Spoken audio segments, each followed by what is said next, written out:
Today, let's look at 6 simple steps to get a clean, crisp sounding vocal. Let's go. First, we're going to clean the vocal up with some surgical EQ. I'm just going to go ahead here and remove some of the low frequencies. Anything under 90 to me is kind of rumbly, so I'm just going to go ahead and cut that out. Next, I'm going to look at the low mids. For this particular singer, I felt like there was a bit too much 200. So I'm going to go ahead and cut that out around 208. It can vary depending on the singer. I don't like boominess too much in the vocals, so just got to be careful to cut a little bit of that out.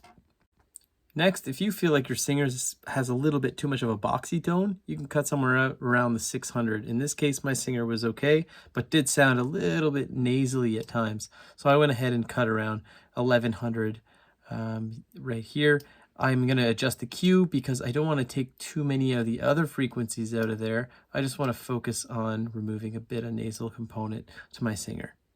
The next thing I'm going to do is throw on a compressor. One of my favorite compressors is the 1176 by Universal Audio.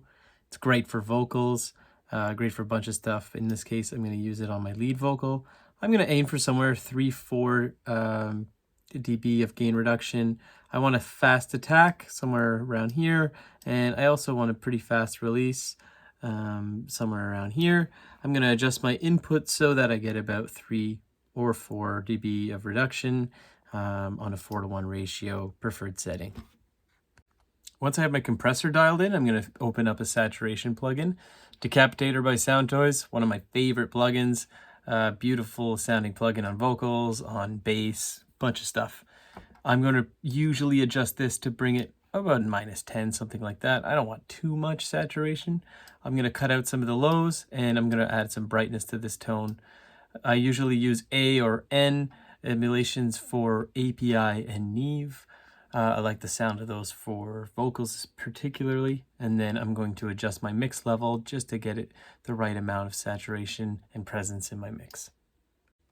Next thing I'm going to do is I'm going to throw on a plugin called Soothe 2 by Oak Sound. I find this to be a really good smoothing plugin for de-essing or removing any frequencies that we don't like. It acts a little bit like a multi-band compressor, but probably a little bit softer.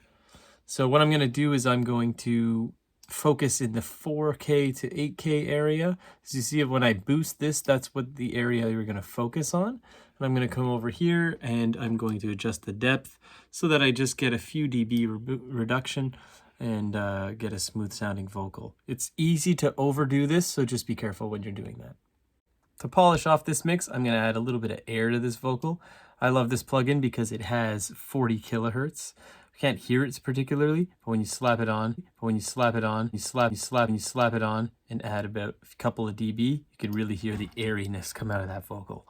It's lovely. Once we have a vocal that's sitting really nicely, I'm going to throw on reverb. I like to keep it pretty simple for reverb, somewhere around 4-second decay with 100% mix. I'm going to put that on a bus, and I'm going to adjust the send level over here to get as much reverb as I want or desire, and just so that it's blending nicely with the whole track. Let me know in the comments below if these tips were helpful to you, and I'll see you in the next video.